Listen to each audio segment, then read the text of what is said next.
Welcome to another episode, Pound for Pound Boxing Report.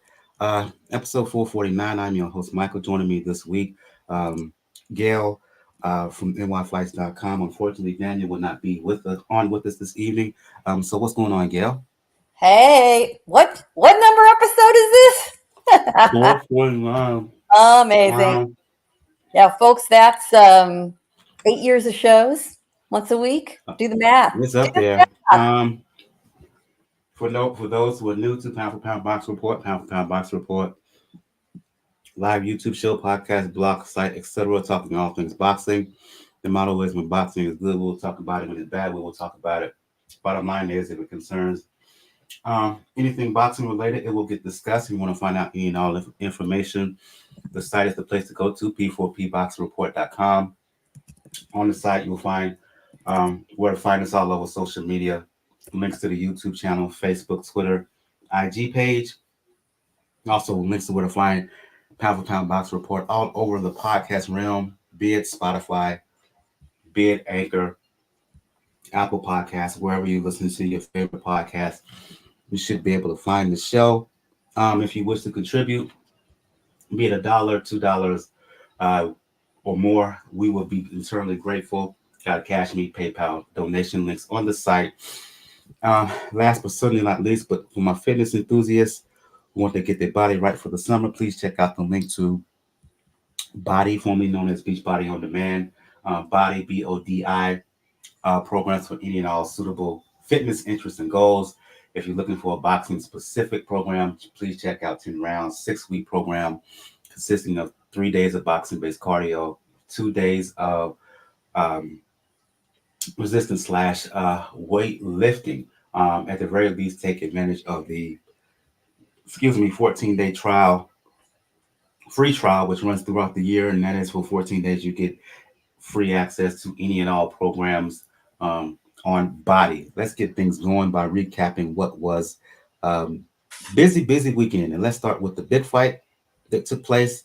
The return of Gervonta Davis defending his WBA lightweight title against Frank Martin in Las Vegas. Uh, Pretty jam-packed crowd. Um, Martin got off to a good start, did an excellent job of boxing, Gail. But my problem was, despite his early round success, he was spending too much time um, on the ropes, and I thought he didn't put enough. He didn't put enough. He didn't make the effort to put enough hurt on Davis to get his respect. And you can tell as the rounds persisted, Davis was surveying him, finding what could work and what could not work. Started to crank things up in round 5, 6. You could see the momentum build.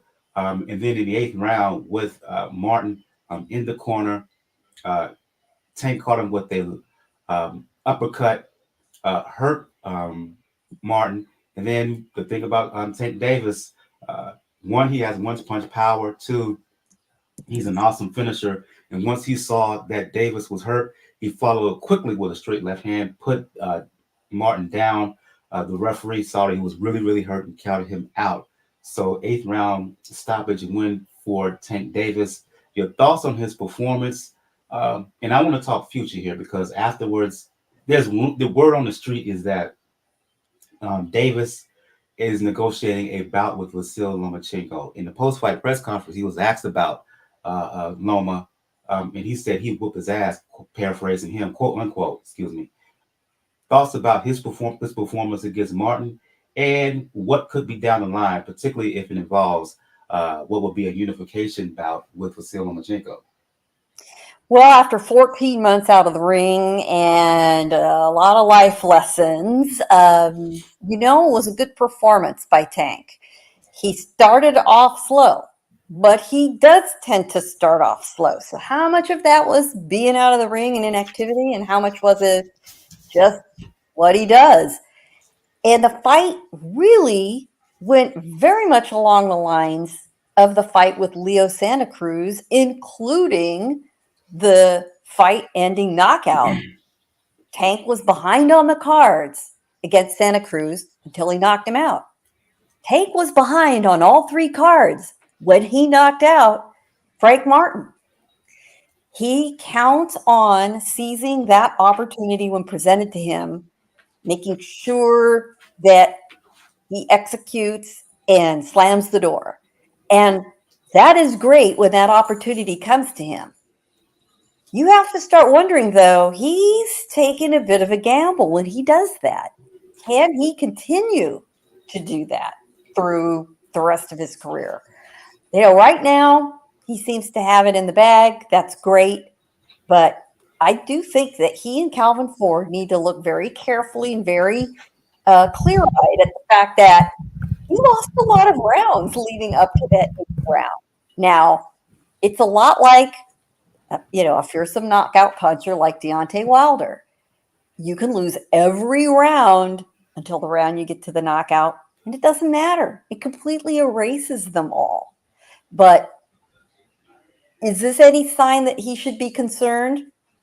Maybe just the tiniest bubbles on the bottom of the pan. Nevertheless, spectacular knockout, truly very similar to the Santa Cruz knockout in that it was the uppercut that did a lot of the damage. When Tank watched it back on video, he was even impressed. He said, "God damn," when he saw it. And Martin later admitted after the fight that it was the punch you don't see coming. He got caught. He wasn't alert enough. The language he used was, when you fight a guy like Tank, you got to be woke the whole fight. And he wasn't awake in the 8th round. So in all, a very crowd-pleasing, fan-pleasing end to the fight, if not in the journey getting there. What was interesting to me, actually, we'll talk about this after we talk about the co-main, because it kind of goes together there. And speaking of co-main, you had one, David Benavidez. We all know the story.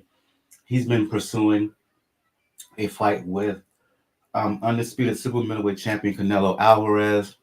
Hasn't been able to secure Canelo in the ring. I think because Canelo is avoiding him for some reason or another, right?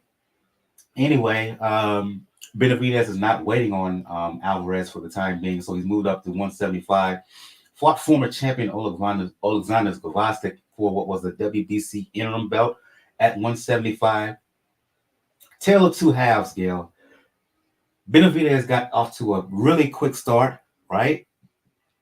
Was in excellent form, but then round 7 or so, he started to slow down. Gvozdyk, I think he's 37, started to come on, and in the end, Benavidez was really, really pushed. He got the win, but there were lingering questions afterwards whether 175 is the proper weight for him. Now in the hours or in the days since that fight, Benavidez has disclosed that he was dealing with some injuries heading in, but still, in spite of that, I wonder still if he decides to stay at 175, how well he would fare against the two champions, unified champion Bertobiev, Artur Bertobiev, and WBA champion Bivol.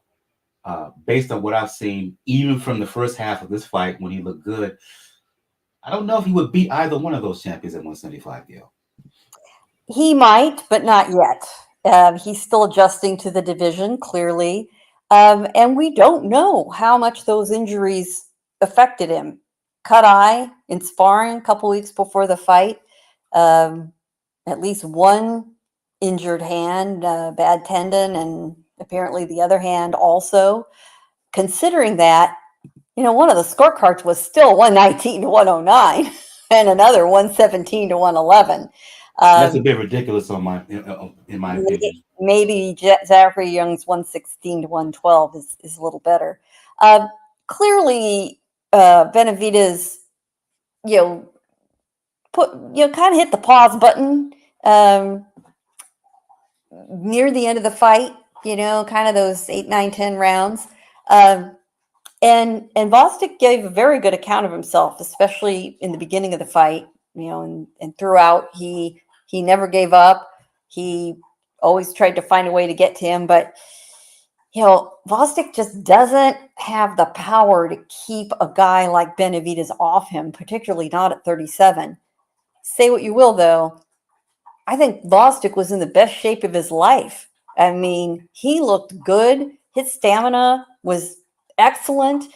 He'd do well against a lot of opponents in this division. I hope this single loss doesn't discourage him from going forward. And if you think about the way Benavidez has destroyed some of his opponents at 168, the fact that Gvozdyk made it to the final bell without really being too beat up, was it the injuries? Was it the division? Or can we give him a little credit for really good preparation and maximizing what tools he does have? And he does have them. So there's still fights out there for him. I'm going to reserve judgment about David when we see a healthy version of him at 175. And I do hope he'll take another fight here in the fall against, whoever the best available is at 175 to see what he's really got to offer. But between the injuries and, it's one thing to feel good and feel strong because you didn't have to cut weight and you ate right and you're in good shape. But you've got to then carry that extra weight around, and it isn't rehydration weight in the ring for 12 rounds. That's, that might have been tougher than he thought it was going to be. Shout out to Beagle, who's listening right now, long-time listener. Speaking of basically giving Gvozdyk his praise, age aside, can the argument be made that outside of Berbiev and Bivol that he's the third best fighter in the division? No. No, I wouldn't say that. I think that'd be a pretty tough case to make. I'm gonna think about who else we'd want to mention. That's my point. That's my point. Yeah. The fact that we have to think about it. Well, I guess I don't understand the question then. Outside of Berbiev and Bivol, is Gvozdyk the best in the division? Gvozdyk or Benavidez is what you mean to say? Well, outside of Gvozdyk and Benavidez, assuming he stays at once, and assuming he doesn't go back down to 168. I still don't understand the question. Let's just say that Benavidez after this fight says, "Okay, I'm moving back down to 168 and going to fight permanently and try to pursue a fight try to once again get a fight with Canelo," right? That would leave the two champions and everybody else there at 175. Oh, I see. Where would you rank Gvozdyk there? Certainly beneath Joshua Buatsi, for one. I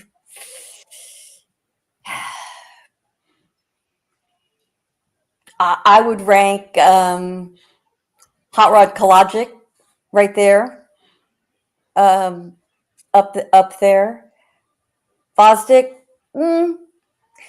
because of the state of the division, you have a bit of a changing of the guard. So you either have really old guys, aging out, or, you have guys trying to move their way up. I put him in the top 10. I'm not 100% sure he'd be high enough to be 5th.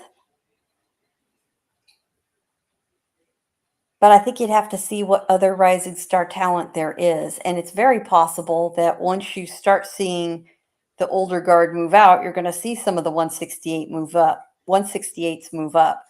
That's why it really is important for Benavidez to stay at 175 unless he gets Canelo. And that's what he's made crystal clear. And I think we should take him at his word because that's absolutely the right thing to do. Also on the same card, you had undefeated, and I see Daniel joined, checking us out. Like I said, Daniel couldn't make it with us this evening, so he's listening live right now. You had Gary Antuanne Russell fighting Alberto Puello, right? To some, Puello got the win, and to some, this was an upset. To me, Gail, this is the case when you fight someone with real pedigree, who's seasoned, is experienced. Up to this point, Russell, he's been impressive, but the competition overall has been lacking. In short, he fought a real guy who was hungry in their relative prime for the first time, and he got exposed. You know what? I think a lot of his problem is ring rust. The Russells. What the hell is up with the Russells? They fight once a year. Once a year. That is not enough. And this is what happens. Their skills aren't sharp. They need a couple of rounds to get going.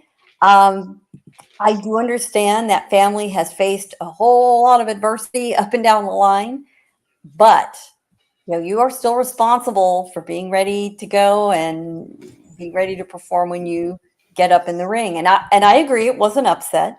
Forget about that nutty 118-109 card for Russell. I don't know what fight that judge was watching.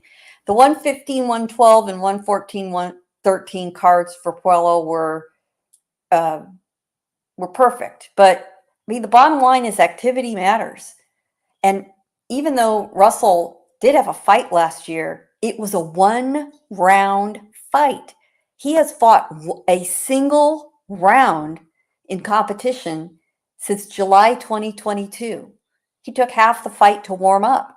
And it bears repeating, it's a cliche in boxing, that the first, second, third, fourth rounds count just as much on the scorecards if you win them as the 8th, 9th, 10th. You get my picture. You throw away those early rounds because you're warming up. That's a problem. You're digging yourself out of a hole. Once Russell got warmed up, the final 3 rounds were much more competitive, but the fight was out of reach at that point, almost. And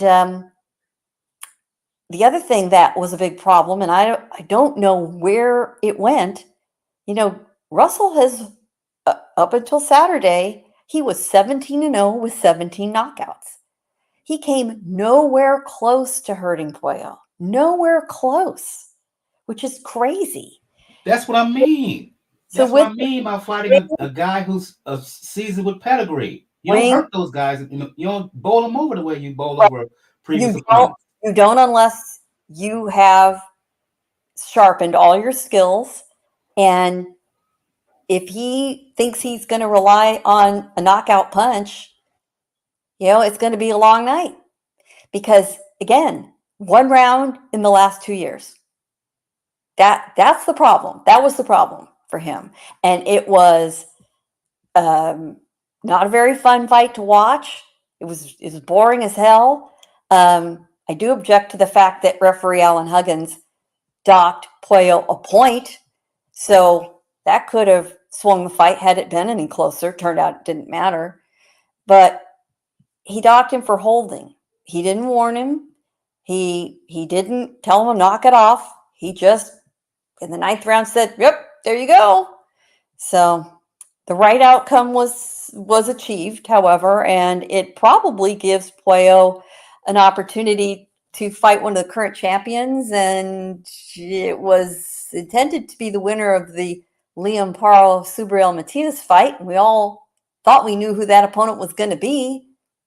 That's going to be a different face than we all expected. Indeed, it will be. For those who do not know what Gail is referring to, Subriel Matias, who coming in, there was some in the boxing community who viewed him as the boogeyman, made the second defense of the IBF junior welterweight title in his home country of Puerto Rico against Australia's Liam Paro. And speaking of surprises, Puello's win over Russell was a surprise. Well, this was the upset of the weekend and one of the bigger upsets of the year. Paro coming in said he was going to box, and he did that and won quite convincingly.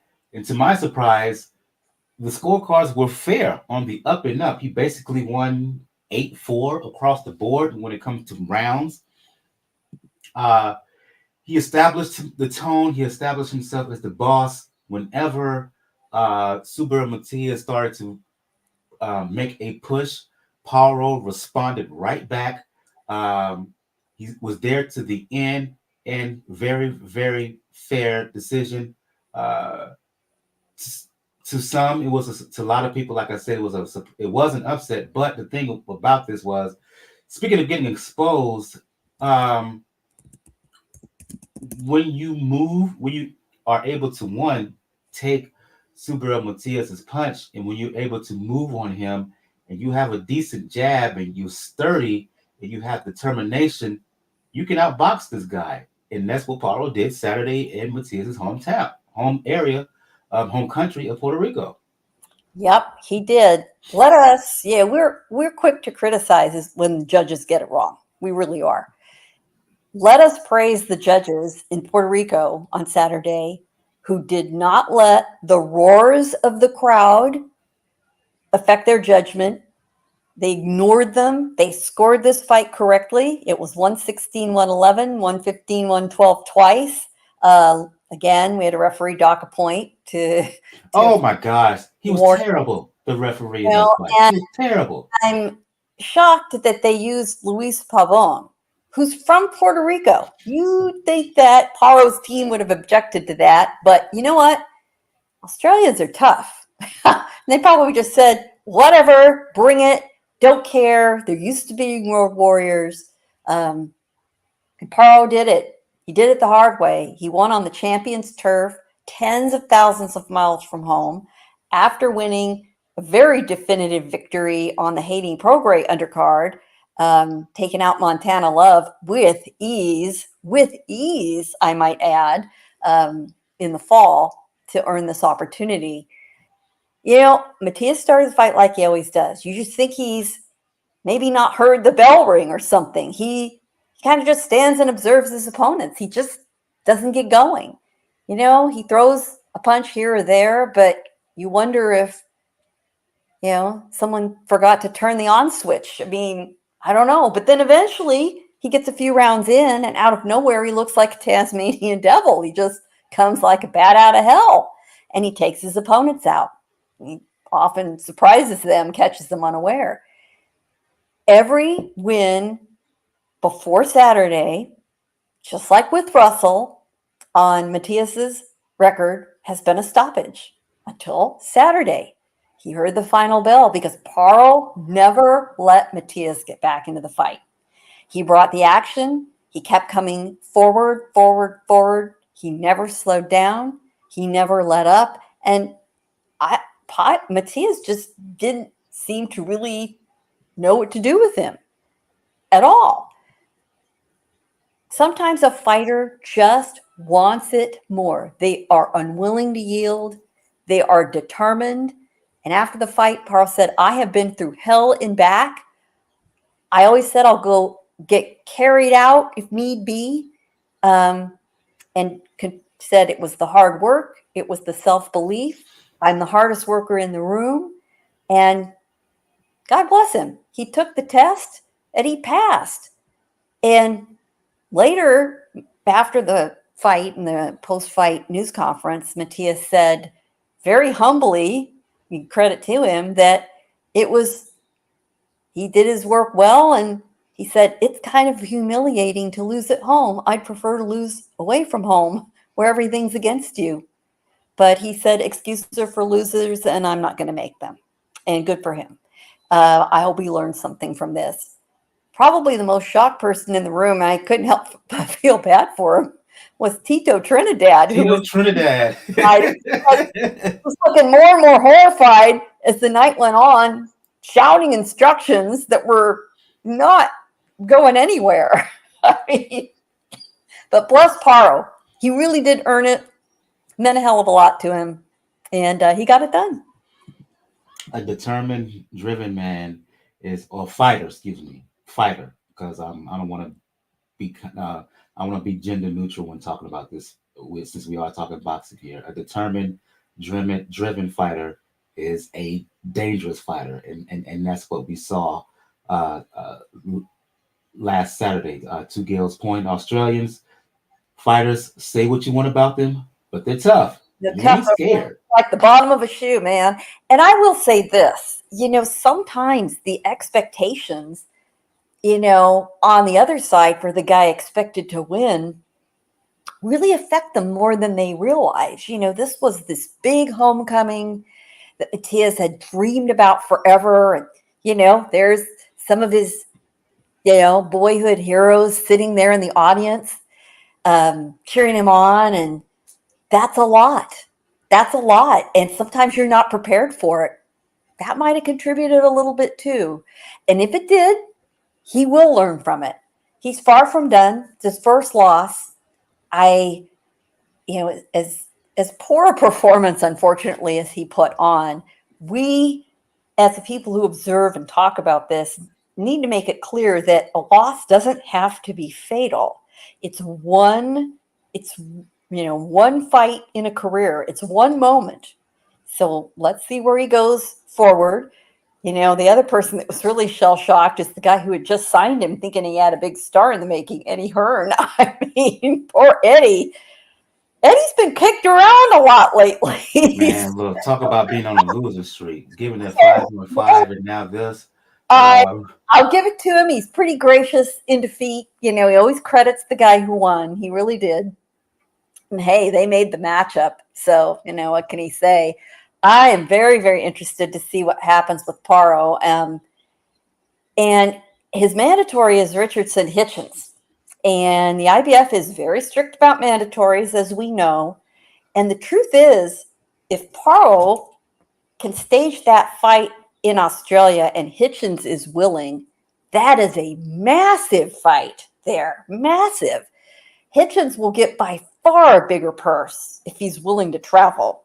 That's a 20,000 person sold out arena. If they can get that together. And Paro didn't seem to take a whole lot of damage, so it might be that they don't have to wait all that long to stage the fight. And he has certainly earned the right, as long as he can get a dance partner to go along with it. Speaking of which, I want to circle back to one thing I teased I was going to say and I didn't get around to. So as anybody who watched the fight card in Las Vegas knows, that MGM Grand was staging its 100th title fight, 100th championship card, which is quite an accomplishment. And there was a lot of nostalgia and looking back at some of the great fights that have happened there and people getting to go. It was a little bit of bragging rights. And you had two fighters with very significant fan bases that are very different. Tank Davis, David Benavidez. I thought that was genius putting that card together. That arena was not a sellout and was not even close to being a sellout. They sold 13,000 tickets. The arena holds almost 17,000 people. I don't know what happened. It is Father's Day weekend. That's been suggested as possibly a distraction. And Amazon Prime in their promotion early on. I'm talking about selling tickets. Selling tickets. That's up to PBC. That is not, Amazon is not, Prime Video is not responsible for putting butts in the seats. What the hell happened? What the hell happened between PBC, any of the secondary promoters? I think that some questions need to be asked. That was a failure. My point is Amazon Prime and PBC. I was going to say both and. Well, none of them did a good job. No, there's nothing in it for Amazon to put people in the seats. They want them at home paying for the pay-per-view. It's up to the promoter. At PBC, that's a problem. That's their problem. Fair. And Tank Davis refused to show up at the grand arrivals because he thought the promotion was so piss poor. And you know what? Usually I'll say, you know what? That's a fighter whining. He was right. He was right. And they did scramble to get some of the signage in place and rectify some of the issues he pointed out, and rightfully so. In this case, I'm on Tank's side about that. They needed to take a serious look at what happened there, because that arena should have been packed, not an open seat, much less 4,000 open seats. Indeed, fair enough. It was just my point. I think when you come to this kind of event, I've always believed that it's an interplay between all parties involved. Ultimately, you're right in terms of the crowd that night, but from my perspective, I'm looking at it as a whole, right?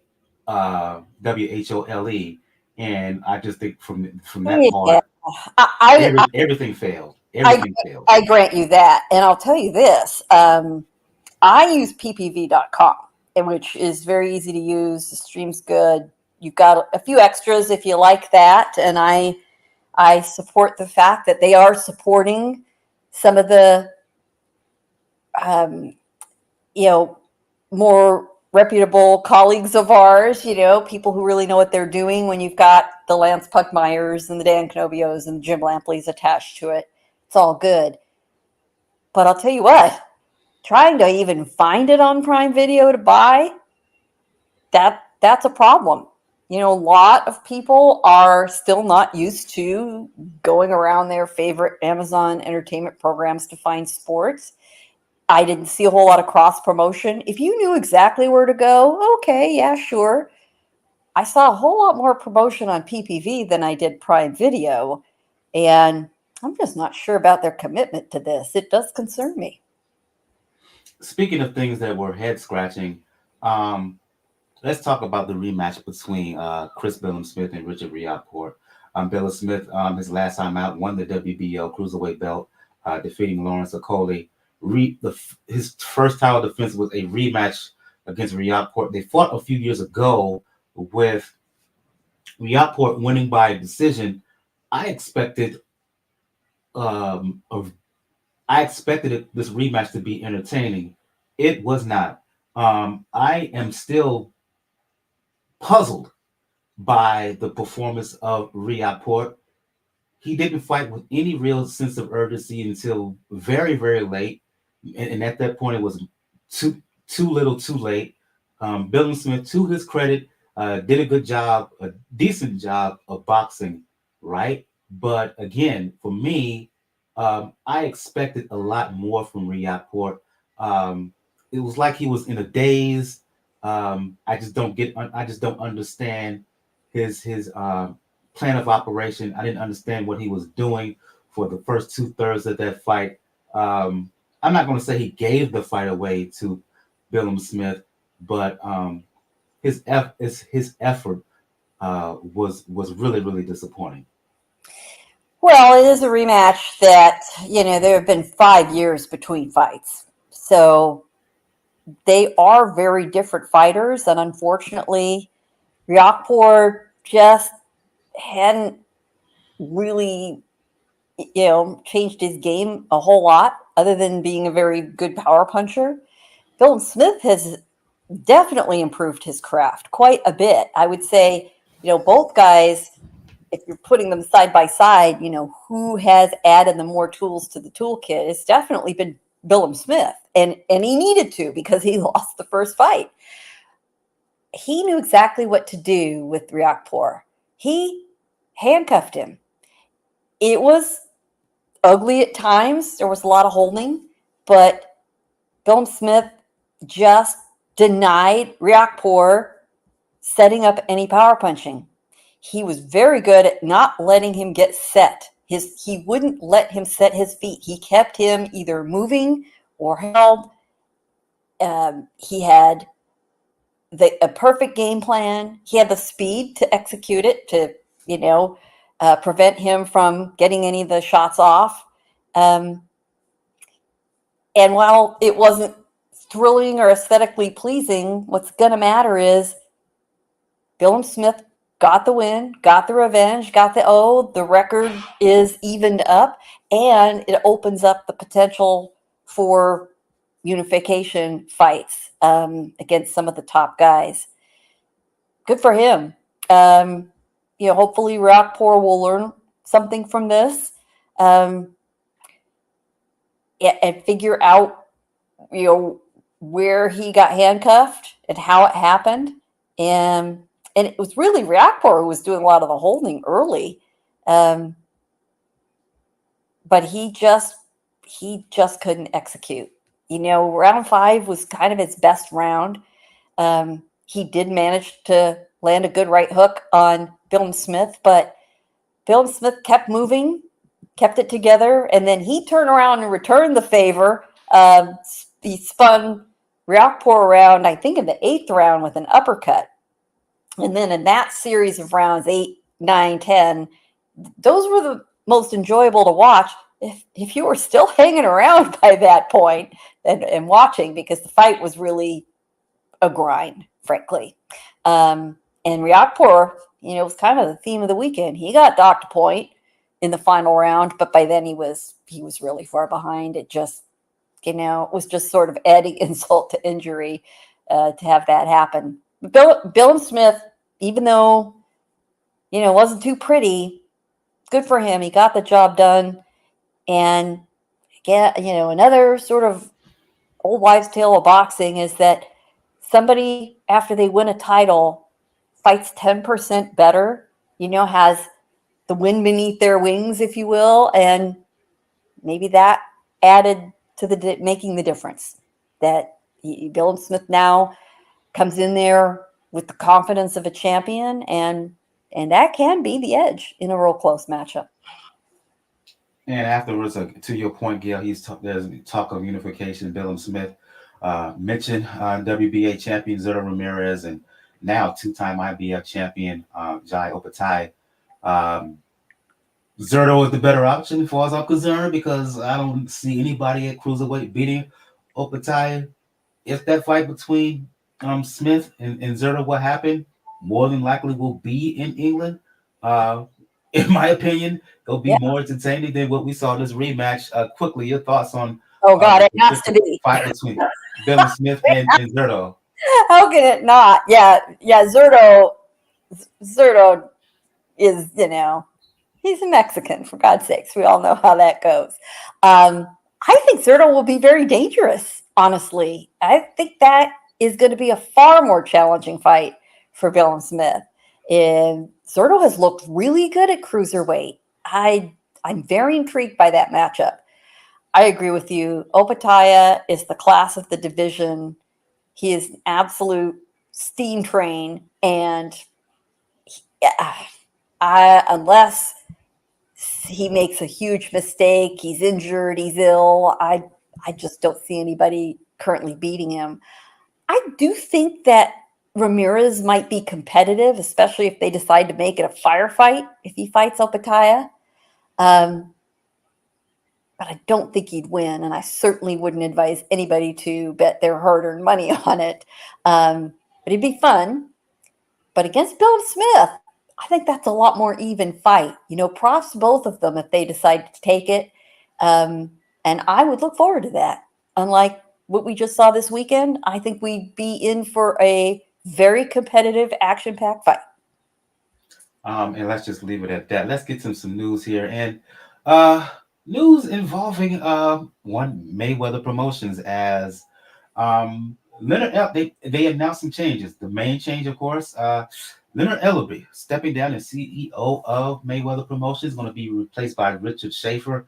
Now, in truth, there have been rumors about this decision, about this move. Ellerbe was asked about it this week. He went on social media basically saying he wasn't going anywhere. That turned out to be a lie.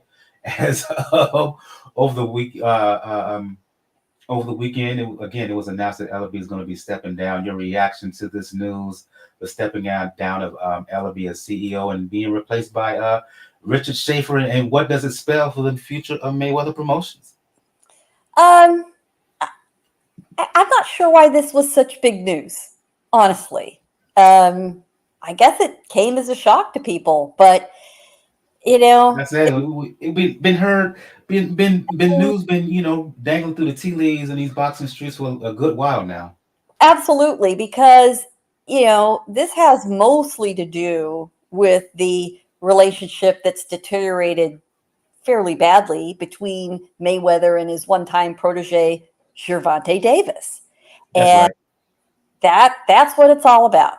And the bottom line is this: Mayweather has to be the number one person in any relationship he's got, business or otherwise. Clearly, Ellerby's priority was Tank, was Gervonta. And I don't think Floyd could stand it. And finally, he decided, I can find somebody else who will pay more attention to me. And he found somebody, Richard Schaefer, who's a very experienced boxing executive, formerly of Golden Boy Promotions, who's going to step in for Ellerby. The question I have is, well, what's he stepping into? What fights has Mayweather Promotions put on lately? What business are they doing? I, you know, You mean outside, other than little to nothing? other than little to nothing. What is Floyd? What kind of business does he want to do? If he is in the business of being a promoter, he needs to actually put some people in the ring under his banner, and he hasn't done that. He used to at least do a handful of club fight shows every year at some of the little minor outlying casinos. I distinctly recall, probably right before the pandemic, going to a Friday night card at Sunset Station.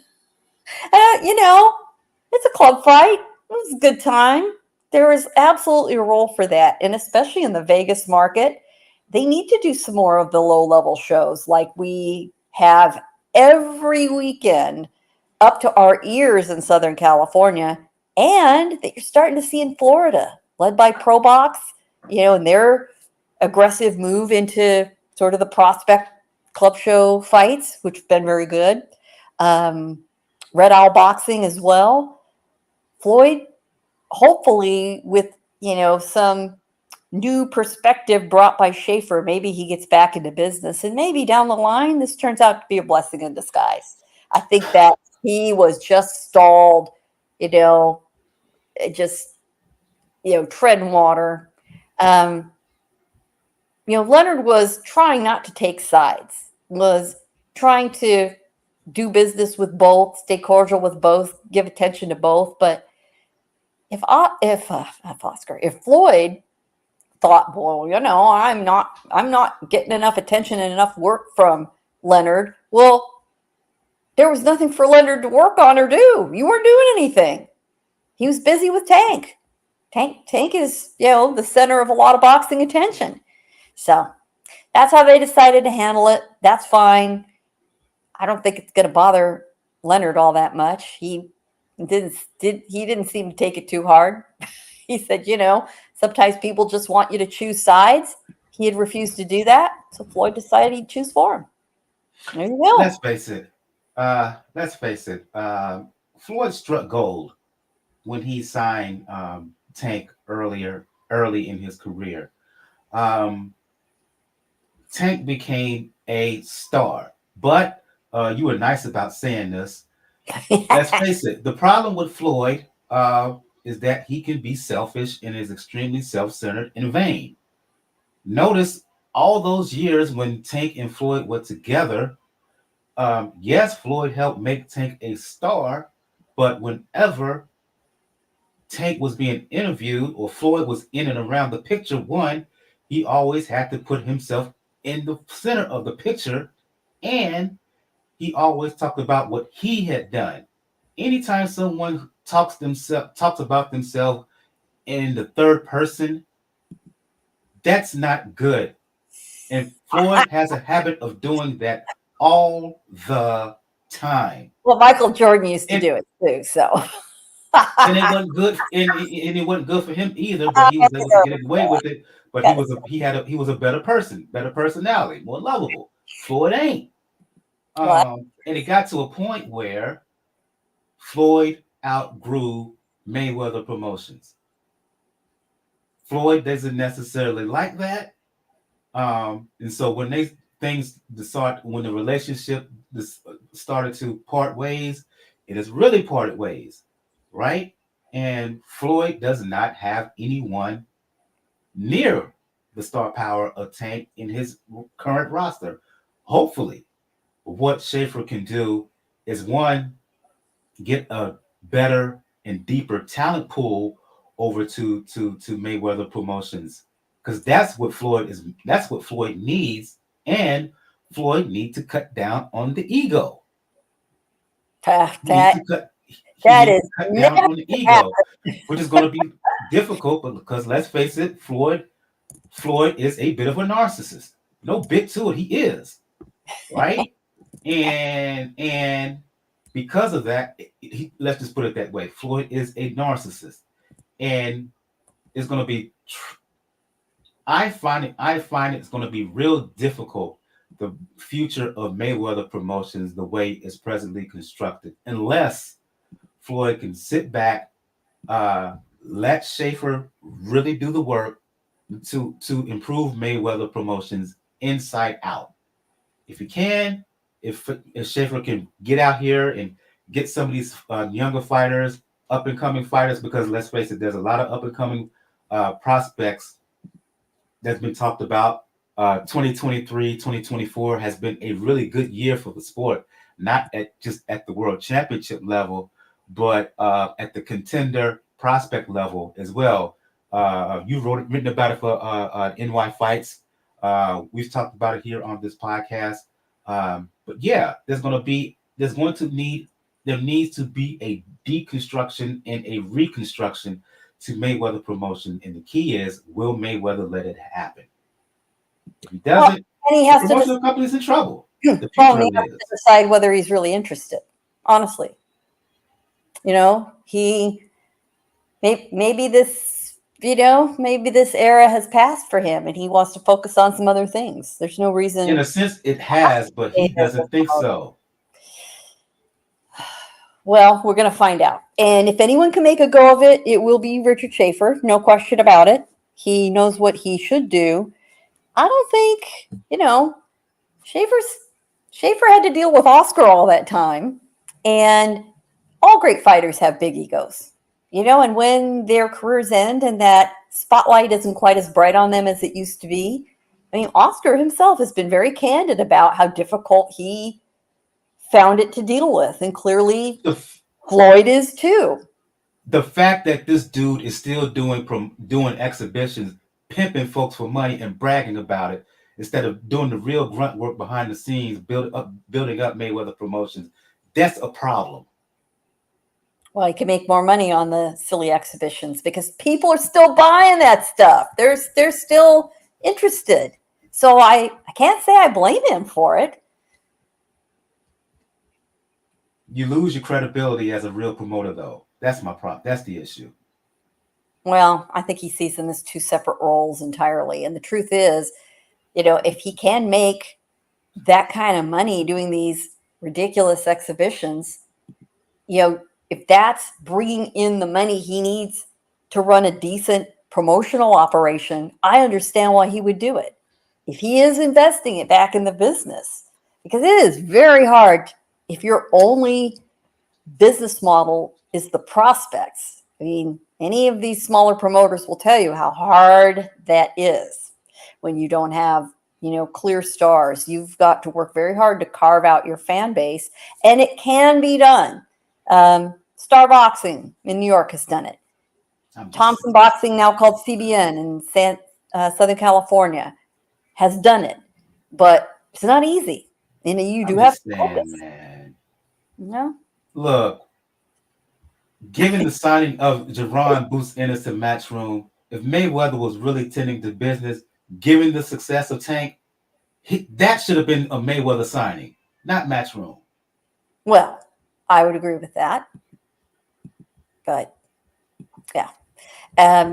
Again, if Floyd has got to be the center of attention in every room, it's going to be a struggle. Let's move on, because I've been on the soapbox here, and let me get off here. It's getting to you. It's getting to you. It's just annoying. It's frustrating. Ah, Never mind, never mind. News regarding Naoya Inoue, right? WBA has ordered him to fight Akhmadaliev, a former unified champion at 122. Now, there's in the aftermath of Inoue's stoppage win over Luis Neri, there were rumors of a possible fight against Sam Goodman, who is IBF mandatory. Uh, there was talks about in a way Goodman fight being possibly even in Australia, which is Goodman's home country. But with this WBA order, it looks like all roads are leading to a September fight between the Monster and Akhmadaliev. And in truth, Gail, that's a better fight than Goodman. Akhmadaliev, I don't care if he lost to Tapalas. When he's at his best, Akhmadaliev is arguably the second best fighter in the division right now. yeah, much better fight. Thank God, some actual good, smart news, a matchup that's better than the one we expected. No disrespect to Sam Goodman, but he hasn't faced that quality of opposition. He's not ready for anybody like Inoue. No way. Akhmadaliev is an accomplished amateur, very, very solid Eastern European fighter, one of the many Uzbekis on the Joel Diaz roster in Indio, California. He brings it. He's always well prepared. We all know what kind of hill he'd still have to climb, but he's willing to go to Japan, no questions asked, absolutely. And he'll make a good fight no matter what the outcome. He could make it to the end on his feet, which right there would be sort of a moral victory. And I do think he'll be more competitive than Sam Goodman. I think that's fairly easy for almost any of us to say. Indeed, I think this could be a very good fight. Does he have a chance? Does he have a chance? I think he has a decent. I think he has a decent, a more than decent chance, even in comparison to the last few opponents of Inoue. The thing about Inoue is that to Tim Bradley's point during the fight against Neri, he tends to leave his hands down when he throws. Let's just say he throws with the left hook, he'll leave his right hand down. When he throws the right hand, he'll leave his left hand. He'll leave the left hand down. So there are spots where he's open. And the thing about Akhmadaliev is he has very good footwork and he has very fast hands. I still would make Inoue the favorite, especially if Inoue is able to land with the power. But from a skill standpoint, Akhmadaliev, he's better than Neri. He's better than Tapales. He's on the level of Stephen Fulton. He could be right there. He could win some rounds against Inoue. Yeah, I think so. I think he could possibly do that. He is certainly more competitive than Neri, I think, for sure. It'll be interesting. I'm very pleased to hear that. I'd be very glad to see Inoue back in action. I mean, at this point, it is always an event with a capital E. Everybody's willing to set their alarm clocks here in the United States to watch. It's a thing. Absolutely, and that, for sure that fight would be in Japan in September. It'll be on ESPN Plus, and a lot of us, present company included, would be up early watching / covering the fight. Let's move on to some fights that's happening this weekend. There's a card happening in Las Vegas, but I know there's another card happening, other fights happening in and around this weekend. I'll let Gail speak on that. But the main fight I want to focus on is Rafael Espinoza. Scored one of the upsets of the year when he beat Robeisy Ramirez early this late winter. I think it was February, March. I could be wrong on that date. Returns to make the first defense of the WBO title against a guy by the name of Chirino. I'm going to be on ESPN Plus in Las Vegas. The question is going to be, Gail, was his win against Ramirez a bit of a one-off? Because in my opinion, Ramirez lost in part because he played with his food, was searching for the knockout. He was not consistent at all. And once Espinoza got some confidence and was able to sink his teeth into the fight, he really came on strong and basically had Ramirez close to out on his feet at the end of that fight. Is Rafael Espinoza a one-hit wonder? We will find out in this upcoming fight against Chirino. I'm not sure we will. I am not sure. It's Sanchez, by the way. It's Chirino Sanchez. Like many Mexicans, there are two surnames. So Okay, I was just going by. Earlier fight profiles when they had one name. My yeah, apologies. it's Sergio Chirino Sanchez. He's serviceable. He's a worthy opponent. He's 22-1, 13 knockouts. So he's not specifically a power puncher, even despite being from Mexico. This will be his first fight outside Mexico in his entire career. It's kind of a big assignment for your first fight leaving Mexico, and he's fought mainly in southern Mexico, Oaxaca, Cancun, Mexico City. Not a lot of fights outside there, up towards the border, Baja, Tijuana, where, man, you can really see some grinder fights up there. It is also going to be his first 12-round fight. So, is this a real test for Rafael Espinoza? No, it really isn't. He should pass this with flying colors, but that's still important. Top Rank wants to assess whether he was a one-hit wonder, whether he still looks good. He should blow this guy out. If he doesn't, even if he wins, but it's a very competitive fight, there are going to be some eyebrows raised. So there is a significant opportunity at stake here. Espinoza absolutely has to perform, and it is the first defense of the title. And frequently, once you've won a title and winning it like he did, which was a definite upset, you get a little bit of a pass with your first title defense a lot of times. So that's what we're seeing here. It's a Friday night card, so don't be looking for it Saturday, or you will have to go look for it on demand. You will have missed it. A lot of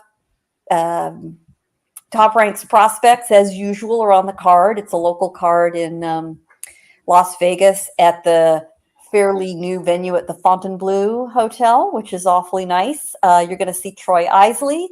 You're going to see Floyd Cashflow Diaz on that card. Brian Polanco's on the card. Andres Cortez, who's 21-0, is going to face Abraham Nova in the co-main event, which could be interesting. Supernova and his mascot, I'm sure, will be in the house. Always entertaining, always a good time. Nova is coming off a split decision loss to Shaki Foster. Proud of himself in that fight. So he needs to get back on the winning, on the win streak. So that will be a highly competitive fight. Actually, that might steal the show on Friday. I think we're going to end things on that note, but I want to respond to this comment here from Tony Mantusi. He says, match Goodman and MJ, and then the winner gets the monster. In theory, it makes sense. The problem is it's rare that you're going to find basically two mandatory contenders within different sanctioning bodies fight each other and then have them face the winner. That doesn't happen. That doesn't happen in this sport. So I get what you're trying to say, but no. If they've ordered this fight and Akhmadaliev is acting like he's going to get Inoue and is already in training, no, they're not going to give that up to fight no Goodman, and then the winner of that gets Inoue. And besides, the sanctioning bodies, they're not going to cross each other in that way. Now, and the truth is, there are not all that many opponents for Inoue. You hate to waste one. If you're looking at it that way. If the two fight each other, there's going to be a winner and a loser. The loser gets cast to the side, doesn't get an opportunity. Now, I think that there's enough business to be done to make both of them available, frankly. So I'm not too concerned about that.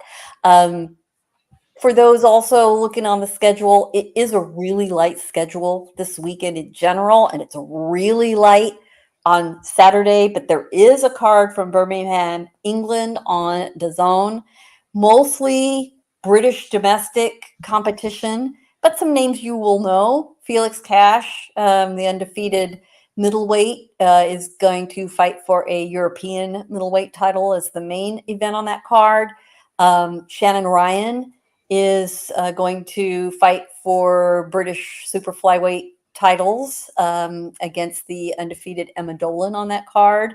And then some of the zone's British prospects, kind of similar to Top Rank's prospects that they pack their cards with, will be on this card. Cameron Vong, who's a very flashy young lightweight. Aqib Fiaz is on that card. So if you want to see some of that rising talent and you need a boxing fix, honestly, unless you can go to a club show in your area, that's about it, folks. Yeah, and I think we're going to end things on that note.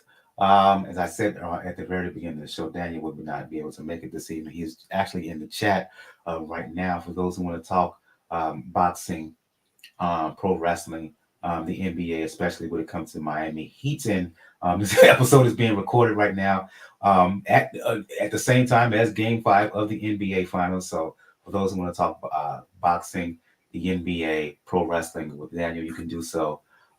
Daniel from 4 Boxing News and the Inscriber Podcast, you can do so on Twitter, RAWKUZ,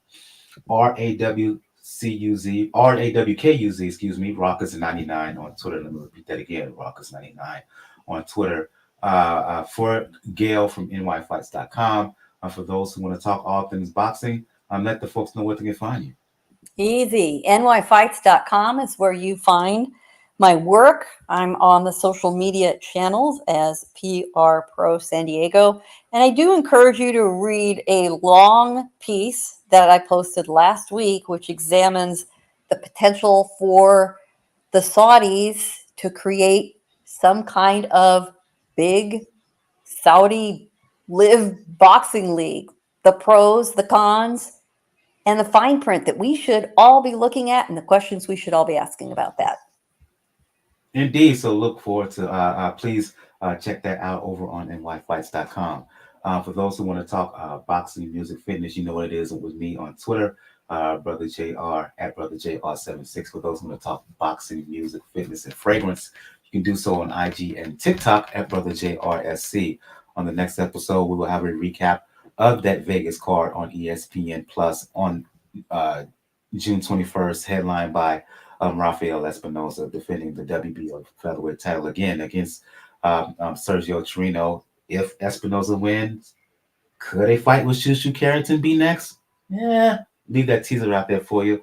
Also on that card, Supernova fighting Andres Cortez. And we will have a preview of what should be a really, really action-packed weekend on the weekend of June 29th. ESPN card in Miami, headlined by Teofimo Lopez, defending the WBO 140-pound belt against Stephen Claggett. On the undercard of that, the return of Robeisy Ramirez fighting Brandon Benavidez, and then that's going to be again on ESPN Plus, ESPN in Miami. Then the fight I'm really, really looking forward to. Also on the 29th, Glendale, Arizona. Really, really good card, low key, Gail.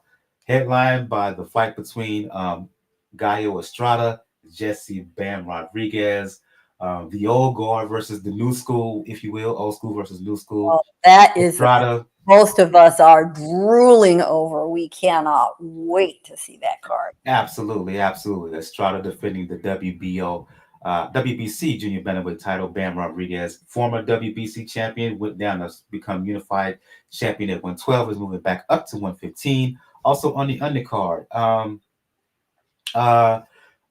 Sonny Edwards, who last time out lost to Bam Rodriguez. He's fighting Adrian Curiel, who just lost the junior flyweight battle in a rematch with Noshinga. That should be an excellent bout. Yamalik Mercado, former champion, fighting Ramla Ali. Ooh, that's a pretty good bout right there. Mercado against Ramla Ali. So again, pretty stacked card on the 29th. So we will talk about all of those fights again.